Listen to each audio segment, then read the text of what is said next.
오늘은 네트워크 엔지니어 1강, 네트워크 관련해서 한번 이론적으로 강의를 해보도록 할게요. 이제 정보통신기기, 서버나 클라이언트 스마트폰 등을 연결하는 걸 말하고요. 이제 한 장비에서 다른 장비를 유무선 통신망으로 연결해서 정보나 자료를 전달하는 조직이나 망을 의미하고, 이제 이로 인해서 정보랑 자료, 자원의 공유가 훨씬 편리해집니다. 인터넷 개념을 보자면 전 세계 수많은 랜과 웬들이 연결된 거대한 네트워크로 정보를 공유하기 위한 목적으로 구성된 통신망의 집합체입니다. 랜은 근거리고요. 웬은 50km에서 원거리 통신망입니다. 네트워크가 확장됨에 따라 연결된 네트워크 간에는 서로 동일한 프로토콜을 사용해야 합니다. 특징은 하나의 프로토콜을 주로 사용을 하고요. 익스플로러, 넷스케이프, 크롬, 파이어폭스와 같은 웹브라우저를 이용해 인터넷을 이용을 합니다. 인트라넷은 회사에서 쓰는 여러가지 프로그램들을 마치 인터넷을 사용하는 것처럼 쓰도록 만들어 놓은 것으로 회사 직원에는 사용할 수가 없고요. 그러나 반대로 엑스트라넷은 기업의 인트라넷을 그 기업의 종업원 이외에도 협력회사나 고객에게 사용할 수 있도록 하는 것을 말합니다. 구성범위에 따른 네트워크 분리는 랜과 웬으로 나눌 수 있는데, 랜은 한정된 좁은 지역에서 구성된 네트워크입니다. 랜 구성 장비로 스위치, 허브 등이 있고요. 웬은 넓은 지역을 연결하는 네트워크, 서로 멀리 떨어진 곳을 네트워크로 연결하는 걸 말합니다. 관리는 그 ISP 업체가 담당을 하고요. 구성 장비로는 라우터가 있습니다. 밑에 그림 보시면 라우터가 두 대가 있고, 이 사이를 웬이 넓은 지역 연결하는 네트워크, 웬이 지금 담당을 하고 있고요. 옆에는 스위치, 랜으로 다 연결이 되어 있습니다. 이더넷은 우리나라에서 사용하고 있는 네트워킹 방식의 90% 이상이 바로 이더넷 방식인데요. CSMA, CD라는 통신 방식을 사용하고 대충 알아서 눈치를 통신하자는 개념입니다. 토큰링은 옆으로 전달하는 방식으로 이루어지는 통신이고요. 한 네트워크상에서 오직 한 PC, 토큰을 가진 PC만이 네트워크에 데이터를 실어낼 수 있습니다. 데이터를 다 보내고 나면은 바로 옆에 PC에서 토큰을 건네주는 방식이죠. 토큰을 가지고 있는 PC가 전송할 데이터가 없다면 토큰을 다시 옆에 PC로 전달을 하게 되는 방식입니다. 밑에 보시면 A에서 D로 데이터가 전송이 가능하고요. 여기 그림 보시면 A와 B는 충돌을 감지하고 재전송을 위해서 대기를 하고 있는 그림입니다. 토큰링 방식은 옆에 PC로 이렇게 전달하는 방식입니다.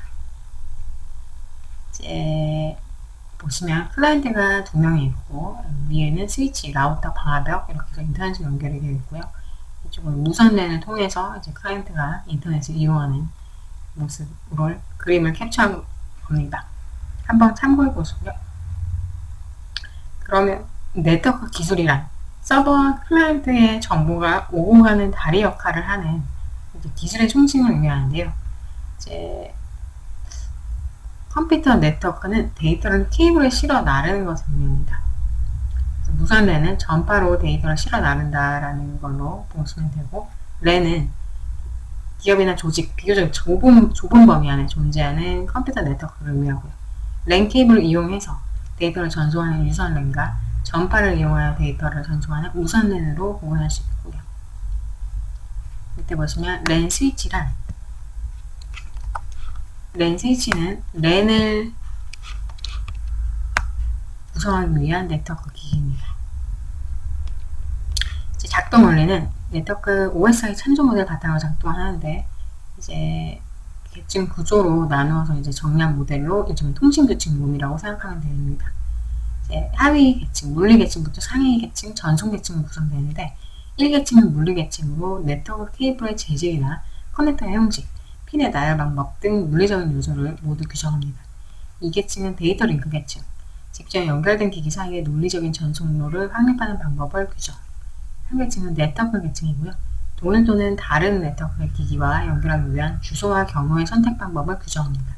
4계층은 전송 계층으로 데이터를 통신할 상대에게 확실하게 전달하는 방법을 규정합니다.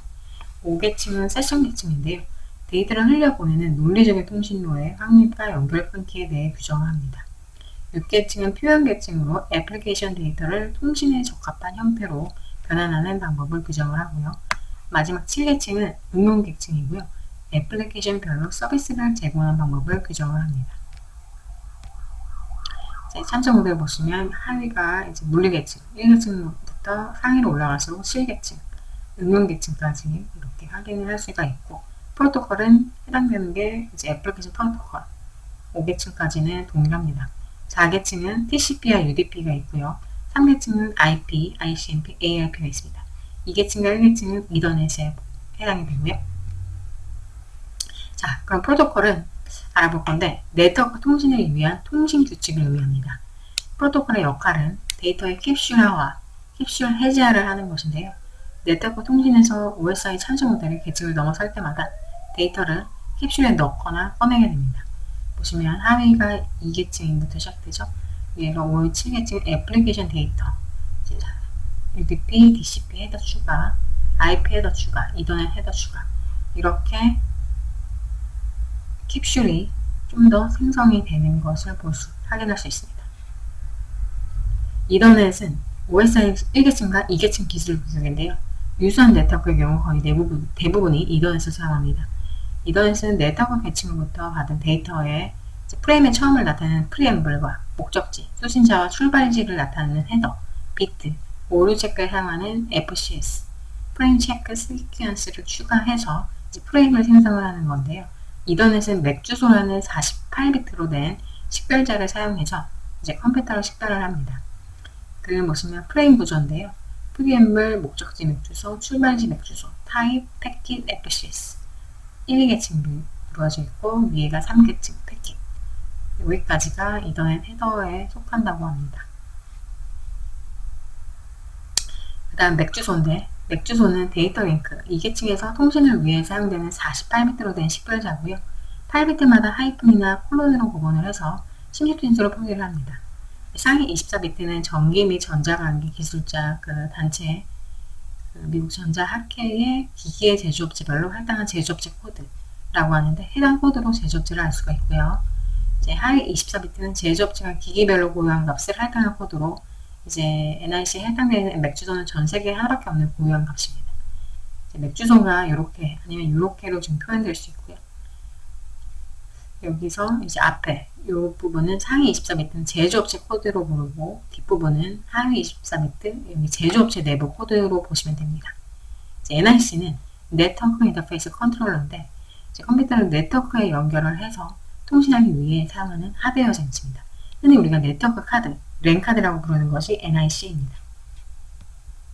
스위칭을 볼 건데요. 네트워크 스위치가 데이터 패킷 내에 포함된 주소 정보에 따라 해당 입력 패킷을 해당 출력 포트에 빠르게 접속시키는 기능을 스위칭이라고 하는데, 쉽게 설명하자면 네트워크 스위치가 수행하는 프레임 전송을 스위칭이라고 합니다. 그럼 보실 건 한번 네트워크 스위치를 다시 간략하게 요약을 해놓은 걸 볼 건데, L2 제2계층 데이터 링크 계층에서 사용하는 네트워크 기기로 랜 케이블을 통해 컴퓨터를 연결합니다. 레이어는 계층을 의미하고 해당 계층의 장비는 해당 계층에서 사용하는 프로토콜을 주고받는다고 이해하면 쉽습니다. 네트워크 스위치는 프레임이 들어온 랜 포트 번호와 그 프레임의 출발지 맥 주소를 테이블로 만들어서 일정 기간 동안 기억을 하고 불필요한 프레임 전송을 막고 이더넷 네트워크 통신의 효율을 향상시키는 역할을 합니다. 이때 랜 포트와 출발지 맥 주소의 테이블을 맥 주소 테이블이라고 합니다. 밑에 보시면 맥 주소 테이블인데요. 맥 주소 그리고 해당되는 포트 번호가 1, 2, 3 이렇게 확인할 수 있습니다. 한번 참고해 보시기 바랍니다. 그 다음 인터넷 프로토콜 IP인데요. IP는 그 4계층으로부터 받은 데이터를 이제 IP 헤더에 붙여서 패킷으로 만드는 역할을 합니다. IP 헤더는 여러 필드 값, 버전, 헤더 길이, 프로토콜, 출발자 IP 주소, 독자치 IP 주소가 들어가고요. 보시면 이렇게까지가 IP 헤더로 속하고 그 다음 세그먼트 3계층, 4계층으로 볼 수 있습니다. IP 주소라는 32비트로 된 식별 번호를 사용해서 PC를 식별하는데 IP 주소는 8비트마다 점으로 구분하고 10진수로 표기합니다. IP 주소는 네트워크 분리 및 구분을 위해서 서브넷 마스크라는 32비트로 된 값과 세트로 사용합니다. IP 주소는 서브넷 마스크로 분할된 네트워크부와 호스트부로 구성되어 있고요. 네트워크부는 네트워크 자체를 나타내고 호스트는 해당 네트워크에 연결되어 있는 단말을 나타냅니다. 서브넷 마스크는 연속된 1의 값이나 연속된 0의 값만 가질 수가 있는데 이때 1의 값을 가지는 부분을 네트워크 부라고 하고 0의 값을 가지는 부분이 호스트 부라고 합니다. 자, 예를 들어서 IP 주소가 이렇게 서브넷 마스크가 이렇게라고 합니다. 그러면 서브넷 마스크를 이진수로 나타내면 이렇게 확인이 됩니다. 여기서 서브넷 마스크가 1이 되는 부분이 네트워크 부분이기 때문에 192.168이 네트워크 부분, 1.1 부분은 서브넷 마스크가 0인 부분이기 때문에 호스트부입니다. 서브넷 마스크 1의 개수로 IP 주소를 간단하게 나타내면 이렇게 확인할 수 있고요. 서브넷 마스크가 이렇게라면 네트워크 부분은 192.168.1까지가 되고 나머지 1이 호스트부가 됩니다. 그러면 서브넷 마스크를 사용하는 이유가 뭘까요? 서브넷 마스크를 사용하는 이유는 IP 주소 자체가 개수가 제한되어 있고 네트워크를 효율적으로 공유하기 위해서인데 원리는 서브네팅을 찾아보면 됩니다. 한번 서브넷 마스크 계산법을 찾아보는 게 좋겠죠? 그 다음 라우팅을 한번 보겠습니다. 라우팅은 그 라우터가 네트워크에서 패킷을 목적지까지 최적의 경로를 선택하는 과정으로 이제 독립된 네트워크를 연결할 때 한 계층, 네트워크 계층에서 사용하는 네트워크 기인데 이제 L3 장비이기 때문에 패킷을 전송을 합니다. 라우팅 테이블을 이용을 해서 패킷을 전송하고 이제 라우팅 테이블은 목적지 네트워크와 목적지 네트워크로 가기 위해 보내야 할 곳의 IP 주소로 구성이 되어 있습니다. 넥스트 호프이 있는데 패킷이 목적지 네트워크까지 가기 위해 도달하는 다음 라우터를 의미하고 패킷이 목적지까지 가는데 거치는 라우터 개수를 홉스라고 합니다. 라우터는 패킷을 받으면 해당 패킷의 목적지 IP 주소와 라우팅 테이블에 목적지 네트워크를 대조를 해서 해당 IP 주소가 있으면 패킷을 전송을 하고 없으면 패킷을 폐기하는 방식입니다. 그러면 종류에는 정적 라우팅과 동적 라우팅이 있는데요. 정적 라우팅을 보겠습니다. 정적 라우팅이라 수동으로 라우팅 테이블을 만드는 방법으로 목적지 네트워크와 넥스트 홉을 하나하나 설정하고 네트워크를 구성하는 모든 라우터에 대해 라우팅 설정이 필요합니다. 마지막으로는 설정을 알기 쉽고 관리하기 쉽기 때문에 소규모 네트워크 환경에서 주로 사용을 하고요.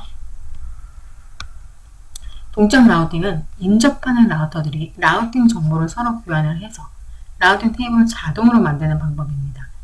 라우팅 정보를 교환하기 위한 프로토콜을 라우팅 프로토콜이라고 하고 네트워크 환경의 변화됨과 장애 내구성 향상이 가능하기 때문에 중간부터 대규모 네트워크 환경에서 주로 사용을 하죠. ARP는 어드레스 레졸루션 프로토콜이라고 하는데 맥 주소와 IP 주소를 협조를 하면서 이용할 수 있도록 물리와 논리와 다리 역할을 합니다. 물리적인 주소, 맥 주소와 논리적인 주소인 IP 주소를 대응시키는 역할을 하는 건데요. 이제 네트워크 통신을 하기 위해서 3계층부터 받은 패킷을 프레임으로 만들어서 케이블로 흘러보내야 하는데 이때 출발지 맥 주소는 자기 자신의 NIC에 쓰여있는 맥 주소라서 알 수 있지만 목적지 맥 주소는 알 수가 없습니다.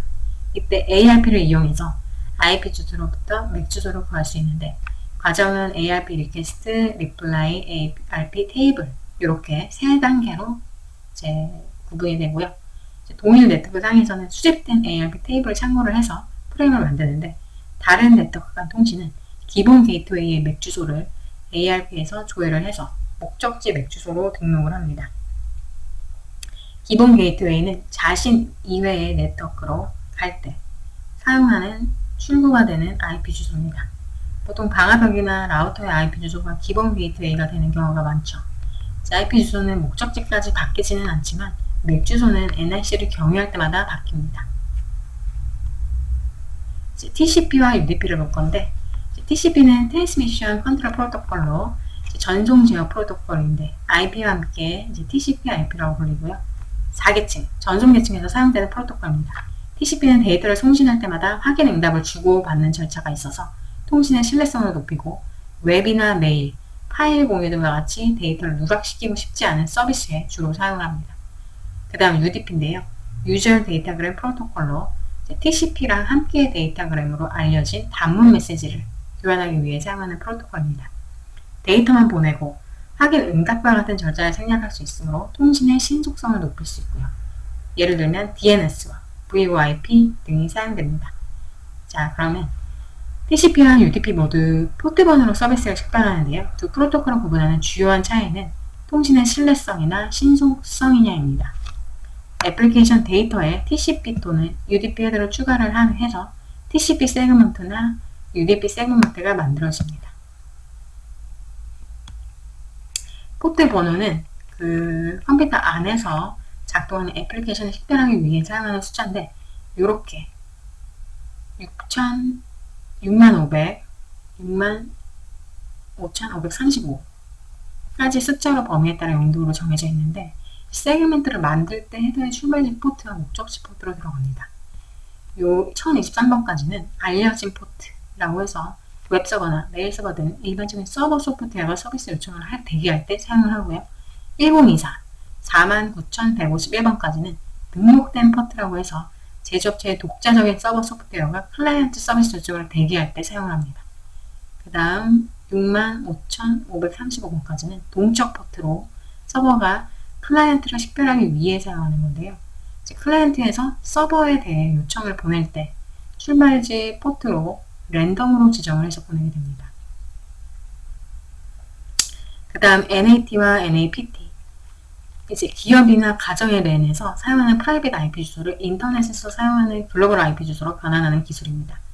NAT는 네트워크 어드레스 트랜슬레이션이라고 프라이빗 IP 주소와 글로벌 IP 주소를 1대1로 연결을 해서 변환을 합니다. 하나의 프라이빗 IP 주소와 하나의 글로벌 IP 주소를 연결하는 건데요. 주로 서버를 인터넷에 공개할 때 사용합니다. 랜에서 인터넷으로 연결할 때는 출발지 IP 주소로 변환을 합니다. 반대로 인터넷에서 랜으로 연결할 때는 목적지 IP 주소를 변환을 합니다. 그 다음 NAPT인데요. 네트워크 어드레스 포트 트랜슬레이션. 이제 NAPT는 프라이빗 IP 주소와 글로벌 IP 주소를 N 대 1로 연결을 해서 반환을 하고 랜에서 인터넷에 액세스할 때 출발지 IP 주소뿐만 아니라 출발지 포트 번호도 같이 반환함으로써 N 대 1 변환을 합니다. 하나의 포트 IP에 포트가 여러 개이기 때문에 N 대 1이 가능한 거죠. 데이터 통신이란 두 장치 사이에 다양한 전송 매체들을 통한 데이터 교환을 데이터 통신이라고 합니다. 그 요소에는 뭐가 있을까요? 데이터 통신에는 5가지 요소가 있습니다. 첫째, 보내고자 하는 메시지. 두 번째, 메시지를 보내고자 하는 송신자. 세 번째는 메시지를 받고자 하는 수신자. 네 번째는 메시지의 이동 경로인 전송 매체. 다섯 번째는 규칙인 프로토콜입니다. 이제 보시면 데이터의 흐름인데요. 이제 두 장치 간의 통신은 심플렉스, 헬프 듀플렉스, 풀 듀플렉스 방식이 있습니다. 이제 심플렉스 방식은 데이터가 한 방향으로만 전송되는 것을 말하는데 헬프 듀플렉스는 데이터가 서로 다른 시간대에 양방향으로 전송될 수 있는 방식. 마지막으로 풀 듀플렉스는 데이터가 항상 양방향으로 전송이 다 되는 방식을 말합니다. 그림을 한번 참조해 보시고요. 통신이 가능한 장치들이 데이터 통신을 위해 연결되어 있는 구조를 말하고 이 장치들은 우리가 흔히 쓰고 있는 PC, 노트북, 휴대폰 등 호스트가 될 수 있고 라우터나 스위치, 모뎀이 될 수도 있습니다. 네트워크 종류는 피어-투-피어 네트워크가 있는데 흔히 말하는 P2P, 통신하는 PC가 동등한 계층으로 각자 서버이자 클라이언트가 되는 구조고요. 클라이언트 서버 네트워크는 통신을 주고받는 PC가 서비스를 요청하는 클라이언트와 서비스 제공 서버로 나눠지는 네트워크입니다. 마지막 네트워크 범위인데요. 랜은 가까운 거리에서 소수의 장비로 연결된 네트워크. 마을 단위로 보시면 됩니다. 그리고 랜은 이제 랜보다 큰 지역 단위 네트워크, 도시 단위고요. 웨는 국가 이상의 넓은 단위의 네트워크입니다. 연결 종류는 아까 얘기드린 포인트와 멀티 포인트인데요. 링크 하나로 이제 다른 PC로 연결할 수 있고, 멀티 포인트는 이제 여러 대의 PC가 구간마다 이렇게 연결이 되는 걸 이제 볼 수가 있습니다. 이제 토폴로지는 어떤 걸 얘기하는 걸까요? 컴퓨터의 네트워크의 물리적 형태를 말합니다. 이제 종류를 하나씩 살펴볼 건데 메시 토폴로지가 있습니다. 장치들이 서로 다 연결되어 있는 형태이고요. 이제 이걸 보시면 풀 커넥티드 메시 토폴로지, 그을 수 있는 선을 다 그어놓은 형태로 케이블 하나에 문제가 생겨도 통신에 큰 문제가 생기지 않는 등 이제 튼튼하다는 것이 장점이죠. 이제 파티어웨이 커넥션 메시 토폴로지인데 이제 비용 절감을 위해 필요한 그만큼 연결하는 방법을 이제 부분적인 partially connected mesh. 이전 시간에 이어서 이제 토폴로지 종류의 두 번째 스타 토폴로지입니다. 허브에 여러 장치들이 연결되어 있는 형태를 말하고 주로 사무실에서 많이 쓰입니다. 세 번째는 버스 토폴로지인데 양끝이 연결된 형태로 데이터를 보낼 때에는 토큰을 가지고 있어야 하며 데이터를 보내고 나서는 그 다음 PC에게 토큰을 전달하는 형태로 한 타이밍에 한 데이터를 보낼 수 있고 데이터가 충돌이 없습니다. 하지만 데이터 전송 시에 토큰을 기다려야 하기 때문에 통신 속도가 느립니다. 보시면 그림은 한번 참조를 해보시고요. 버스 토폴로지에 대한 그림입니다. 트리 토폴로지인데 광역 통신망에서 사용이 되고 맨 네트워크랑 이게 지금 트리 토폴로지 방식이랑 비슷합니다. 프로토콜은 송신자와 수신자 모든 중간 장치들이 효과적 통신을 하기 위한 규칙으로 통신이 간단할 때는 하나의 프로토콜만 필요할 수 있으나 복잡할 때는 여러 계층을 나누고 여러 계층으로 나눠야 할 필요가 있습니다. TCP/IP 프로토콜은 인터넷에서 가용되는 프로토콜로 상호작용하는 모듈로 이루어진 계층적 프로토콜로 각 계층은 이렇게 확인할 수 있는데 한번 레이어 1에서 5까지 볼까요? 레이어 5 어플리케이션 계층입니다. 메시지나 네임이고 4는 트랜스포트인데 유저 데이터그램 세그먼트 포트 넘버가 해당이 되고 레이어 3은 네트워크 계층으로 데이터그램 물리 주소 IP가 해당이 됩니다. 레이어 2는 데이터 링크 프레임 물리 주소 링크 그리고 레이어 어드레스 그리고 레이어 1계층은 피지컬 계층으로 비트, 피지컬 레이어 또는 주소 X, 비트 교환 쪽이고요. 자, 그러면 이 그림은 한번 참고를 해보시고요. 여기가 소스 A, 여기가 데스티네이션 B, 그러면 링크 A, 2, 3, 가운데는 라우터가 구성이 되어 있죠. 이제 어플리케이션 레이어에서부터 피지컬 레이어로 내려오면서 필요 정보가 붙습니다. 스위치는 레이어 2, 라우터는 레이어 3고요. 자, 그 다음에 이더넷을 보겠습니다. 이더넷은 네트워킹의 한 방식이고 제록시, DEC, 인텔이 공동 개발해서 이제 이 기관에서 표준으로 인정을 받았고요. 여러 가지 방법이 있지만 그 중에 이더넷이 사용하기 편리하고 이제 이 표준으로 채택이 된 게 이더넷이라고 보면 됩니다. CSMA, CD라는 프로토콜을 사용해서 통신한다는 것이 가장 큰 특징. 현재 사용 중인 네트워크 방식의 90% 이상을 차지합니다. 그러면 한번 CSMA, CD는 뭘까요? 이제 Carrier Sense Multiprocess, Collision Detection이라고 줄여서 부르는 방식으로 통신하고 싶은 PC나 서버가 먼저 네트워크상 통신 여부를 확인합니다. 그 이후에 통신을 한다면 통신을 보내지 않고 통신이 없으면 데이터를 보내서 통신하는 형식입니다. 그 다음 와이파이입니다. 고성능 무선 통신을 가능하게 한 기술로 IEEE 802.11 기반으로 유선을 사용하지 않고 전파나 빛 등을 이용을 해서 이제 네트워크를 구축하는 방식인데요. 주파수 대역수는 이렇게 사용하고 있고 이제 이론상 반경 500m 안에서는 어디서든지 사용할 수 있습니다.